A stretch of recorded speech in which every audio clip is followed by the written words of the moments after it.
Hola a todos y bienvenidos a Cuentos para Dormir. Hoy nos adentraremos en una historia real que desafía la lógica, un caso que te dejará sin aliento y te hará cuestionar los límites de la maldad humana. Prepárense para una trama llena de giros inesperados, un crimen que cobró una vida inocente de la manera más cruel y extraña. Quédense hasta el final, porque las revelaciones son tan impactantes que no querrán perderse ni un solo detalle. A las 2:20 de la tarde del 28 de agosto de 2003, un repartidor de pizzas llamado Brian Wells robó el banco PNC en las afueras de Erie, Pensilvania. Llevaba una bomba casera alrededor del cuello, una camiseta de Guess y sostenía lo que parecía ser una escopeta improvisada, similar a un bastón. Brian se acercó a los cajeros y les entregó una nota que decía: «Reúnan al personal con códigos de acceso a la bóveda y llenen rápidamente esta bolsa con $250,000. Solo tienen 15 minutos». Los cajeros dijeron que no podían abrir la bóveda y solo pudieron entregarle los más de $100,000 en efectivo que tenían disponibles en ese momento. Brian parecía tranquilo, tomó el dinero y salió del banco. Incluso tomó una piruleta del mostrador antes de irse. 15 minutos después, la policía arrestó y esposó a Brian en un aparcamiento. Brian les dijo a los agentes que tenía una bomba casera alrededor del cuello y que podía detonar en cualquier momento. La policía le apuntó con sus armas, pensando que solo intentaba asustarlos, pero después de ver el temporizador de la bomba, se alejaron rápidamente y llamaron al equipo de desactivación de explosivos. Lamentablemente, el equipo no estaba cerca. Además, la policía tuvo que acordonar la zona, lo que empeoró el tráfico y obstaculizó la llegada oportuna del equipo de rescate. Brian estaba esposado y sentado en el suelo, mientras periodistas y curiosos se agolpaban a su alrededor. «Por su seguridad, señor, salgan de aquí». Él sacó la llave y comenzó a poner el temporizador. Escuché un tic-tac cuando lo instaló. «¡Va a explotar! ¡No miento! ¿Por qué nadie viene a quitarme esto? No me queda mucho tiempo. Él ya puso el temporizador». 25 minutos después, la bomba comenzó a emitir pitidos cada vez más rápido y, de repente, explotó, arrebatándole la vida a Brian justo delante de las cámaras de los medios de comunicación. El equipo de desactivación de bombas llegó 3 minutos después, pero ya era demasiado tarde. Al registrar el coche de Brian, la policía encontró 5 páginas escritas a mano con instrucciones meticulosas sobre cómo debía ir a diferentes lugares para buscar pistas y encontrar la llave para abrir la bomba. En la carta, el perpetrador se refería a sí mismo como «nosotros», insinuando una conspiración de un grupo criminal. Amenazaban a Brian con seguir las instrucciones al pie de la letra: «Actúa primero, piensa después o morirás». La carta llevó a la policía al siguiente lugar al que Brian supuestamente debía ir. Era un sendero solitario cerca de una carretera nacional. Encontraron una tira de tela con la palabra Vietnam atada a un tronco de árbol. La policía vio una furgoneta azul que observaba desde lejos. El conductor de la furgoneta debió ser quien dejó la pista para Brian y esperaba que llegara para entregar el dinero. Pero cuando vio a la policía, supo que el plan había fallado, y rápidamente dio la vuelta y desapareció. La policía intentó seguir todas las instrucciones de la carta. Sin embargo, con el escaso tiempo programado en la bomba, Brian nunca habría podido llegar al último lugar para obtener la llave y desactivarla. El destino de Brian estaba sellado desde el momento en que le colocaron la bomba alrededor del cuello. Investigación. Antes de que la bomba explotara, Brian había proporcionado a la policía cierta información, como su nombre y lugar de trabajo. Brian insistió en que un grupo de personas lo había tendido una trampa y lo había obligado a robar el banco. La policía fue a la pizzería Mamma Mías, donde Brian trabajaba, y sus colegas no creyeron que él pudiera haber fabricado una bomba. Brian era descrito por todos como una persona amable y de buen carácter. Llevaba 10 años trabajando en la pizzería. El 28 de agosto, a la 1:47 de la tarde, un cliente llamó para pedir 2 pizzas. El dueño de la tienda tomó la llamada, pero no pudo entender la dirección que el llamante describía, así que le pasó el teléfono a Brian. Aunque estaba a punto de terminar su turno, Brian aceptó entregar la última pizza. El dueño de la tienda no pudo entender la dirección de entrega porque era un lugar apartado, cerca de una torre de transmisión de televisión al final de un camino de tierra. La policía llegó a este lugar y encontró huellas de neumáticos y pisadas que coincidían con los zapatos de Brian. Las marcas en el suelo también mostraban signos de algún tipo de resistencia. Sin embargo, la policía no encontró ninguna pista sobre por qué Brian había estado allí o a quién había conocido. ¿Callejón sin salida? La policía registró la casa de Brian y tampoco encontró ninguna señal de que él hubiera fabricado bombas allí. La única pista que encontraron fue una lista de números de teléfono de trabajadoras sexuales de la zona. El análisis del FBI reveló que la bomba no era una obra aficionada. Estaba diseñada con gran meticulosidad. Cualquiera que hubiera fabricado este dispositivo debía ser excepcionalmente inteligente, hábil y tener conocimientos de electrónica. La bomba constaba de 2 partes, un collar de metal con 4 orificios para llaves y una caja de hierro llena de explosivos. El collar parecía una enorme argolla alrededor del cuello de Brian. El diseñador de la bomba incluso utilizó muchos cables innecesarios y entrelazados para engañar a los expertos en desactivación de bombas. Este tipo de bomba de cuello es muy rara vez utilizada por criminales. Solo los capos de la droga mexicanos la emplean en guerras territoriales. Sin embargo, el estudio del collar bomba tampoco proporcionó a la policía ninguna pista útil. Las pruebas de ADN tampoco arrojaron resultados. La investigación parecía haber llegado a un callejón sin salida hasta 3 semanas después. El cadáver en el congelador. El 21 de septiembre de 2003, 3 semanas después del robo, la policía recibió una llamada telefónica. 911, ¿cuál es su emergencia? 8645 Peach Street, en el garaje, hay un cadáver en el congelador y se está descomponiendo. Hay una mujer aquí a la que querrán interrogar. ¿Su nombre, señor? Bill Rothstein. El llamante era Bill Rothstein, el ex prometido de Marjorie Armstrong.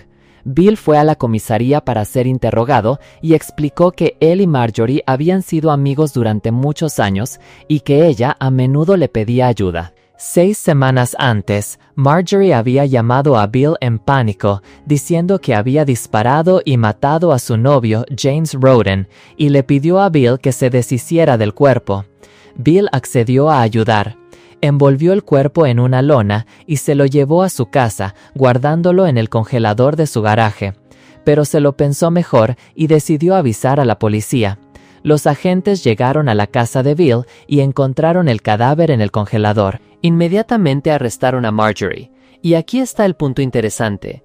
Mientras recuperaban el cuerpo de James, los investigadores se dieron cuenta de que la casa de Bill estaba a menos de 500 metros del último lugar de entrega de Brian, justo debajo de la torre de transmisión.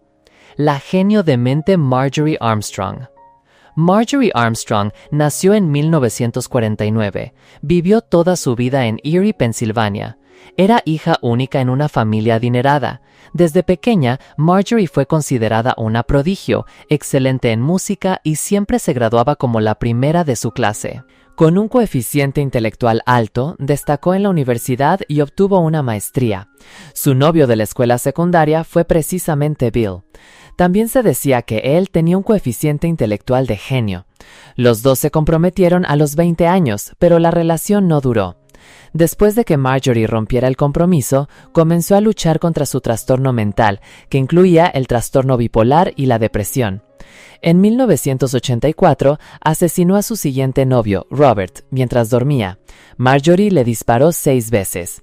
Posteriormente, Marjorie fue absuelta porque el tribunal creyó que fue un acto de defensa propia.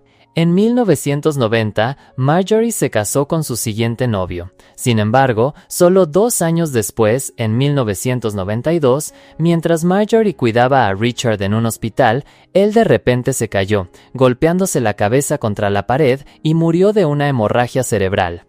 Marjorie culpó al hospital y no hubo más investigación.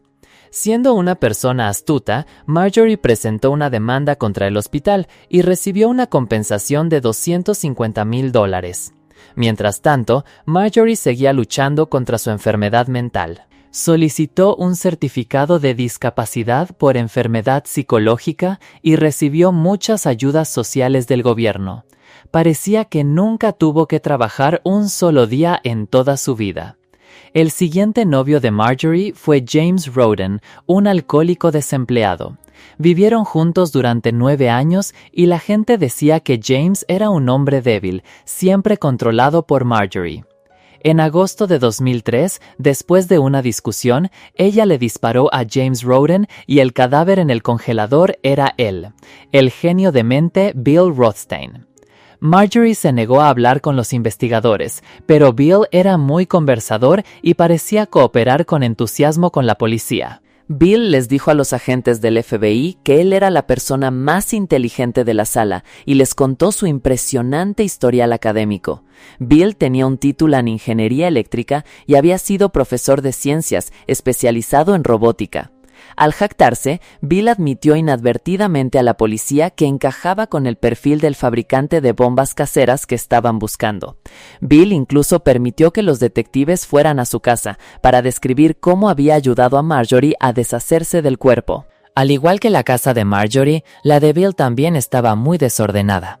Poco después, a Bill le diagnosticaron cáncer en fase terminal.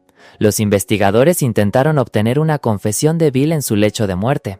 Sin embargo, él falleció sin proporcionar ninguna pista útil. A finales de 2004, se determinó que Marjorie estaba mentalmente lo suficientemente estable como para ser juzgada. Se declaró culpable del asesinato de James Roden y fue sentenciada a 20 años de prisión. Hablaba sin parar, parecía una persona con problemas mentales. Sin embargo, los agentes del FBI concluyeron que controlaba completamente sus palabras y era una maestra en manipular la psicología de los demás. Ella no admitió ninguna relación con el robo al banco y la muerte de Brian, pero se jactaba ante sus compañeras de prisión de cómo había dirigido el robo. Las compañeras de prisión de Marjorie informaron esto a la policía, pero los agentes no le dieron mucha importancia ya que consideraban que el testimonio de los presos no tenía mucho valor. Durante este tiempo, la policía también había rastreado 2 nuevos nombres, Floyd y Ken Barnes. Antes del robo, Bill vivía con un amigo llamado Floyd. Él era un delincuente acusado de agresión sexual a menores. Pero justo después del robo, Floyd se mudó y fue arrestado. La policía fue a la prisión para ver a Floyd y él admitió haber presenciado cómo Bill, Ken y Marjorie forzaron a Brian con un arma y le colocaron la bomba alrededor del cuello. A pesar de ello, Floyd negó cualquier otra implicación en su complot. Si bien la policía no obtuvo mucho de Floyd, la confesión de Ken fue la clave importante para resolver el caso. Ken era un amigo común de Marjorie y Bill. Parecía peculiar, pero era inteligente y un reparador de televisores jubilado. Ken también era un traficante de drogas. Cuando fue interrogado por la policía el 11 de agosto de 2005, Ken admitió que era parte del complot para robar el banco. Ken les dijo a los investigadores que Bill fue quien fabricó la bomba y que el robo fue idea de Marjorie. Le pidieron a Ken que les ayudara con el mecanismo del temporizador de la bomba. La parte más extraña fue la razón por la que Marjorie quería robar el banco. Ken dijo que Marjorie necesitaba dinero para contratar a un asesino a sueldo para matar a su padre y obtener la herencia. Ken lo sabía porque ese asesino sería el propio Ken. Después de la importante declaración de Ken, la policía comenzó a revisar el expediente de Bill. Se dieron cuenta de cosas que antes habían pasado por alto. Primero, Bill tenía una furgoneta azul y el agente de policía confirmó que era la misma furgoneta que había visto cuando llegaron al lugar donde estaba la tira de tela apada al mall. Segundo, entre el desorden del garaje de Bill, la policía había pasado por alto una prueba increíblemente importante que estaba justo delante de ellos, un boceto de la bomba casera. Tercero, la policía había verificado que la letra manuscrita borrosa en la carta era la de Bill. Hasta este momento, el papel de Marjorie, Bill y Ken en el caso era claro. Pero el papel de Brian en este caso seguía siendo controvertido. Algunos creían que Brian era una víctima, pero al mismo tiempo también un cómplice. Hubo un testigo que lo vio reunirse con Ken justo antes del día del robo. La policía creía que Brian fue engañado para cooperar en el robo del banco porque él creía que la bomba era falsa. Esto explicaba la extraña calma inicial de Brian durante el robo. Solo hasta que fue esposado y la bomba comenzó a pitar continuamente, Brian se dio cuenta de que había sido engañado. Esta conclusión enfureció enormemente a la familia de Brian y muchos no estuvieron de acuerdo. Él no sabía nada, por eso tuvieron que pedir una pizza y engañarlo para que fuera a la torre de televisión y le pusieran la bomba en el cuello. Creían que Brian era solo un repartidor de pizzas inocente que lamentablemente fue atacado por un grupo de personas crueles mientras hacía una entrega.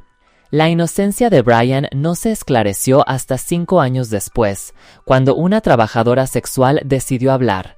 Ella se llamaba Jessica Hupsek, una trabajadora sexual conocida de Brian. Jessica admitió que solía comprar drogas a Ken, y un día Ken le pidió que le encontrara a una persona tímida, amable y fácil de manipular a cambio de $5,000. En medio de su adicción, ella les presentó a Brian y les proporcionó su horario de trabajo. De principio a fin, Brian fue solo una víctima inocente utilizada en un plan oscuro de personas sin humanidad. Jessica dijo que esto la atormentaría toda la vida. El 3 de septiembre de 2008, Ken fue condenado por el robo al banco mientras cumplía condena por otro delito de tráfico de drogas. Fue sentenciado a 45 años de prisión. El 1 de noviembre de 2010, Marjorie también fue declarada la cabecilla en el caso de Brian Wells y sentenciada a cadena perpetua mientras cumplía condena por el asesinato de James Roden. Marjorie falleció en prisión de cáncer de mama en 2017 y Ken murió de cáncer de pulmón en 2019. Esta historia es un recordatorio escalofriante de la oscuridad que puede habitar en el corazón humano. ¿Qué piensan ustedes sobre este caso? ¿Creen que Brian era completamente inocente o tuvo alguna participación aunque fuera bajo engaño? Compartan sus teorías en los comentarios. Si les ha parecido interesante o útil este video, no olviden darle a me gusta, suscribirse a Cuentos para Dormir para más historias impactantes y compartirlo con sus amigos. Gracias por acompañarnos y cuídense mucho.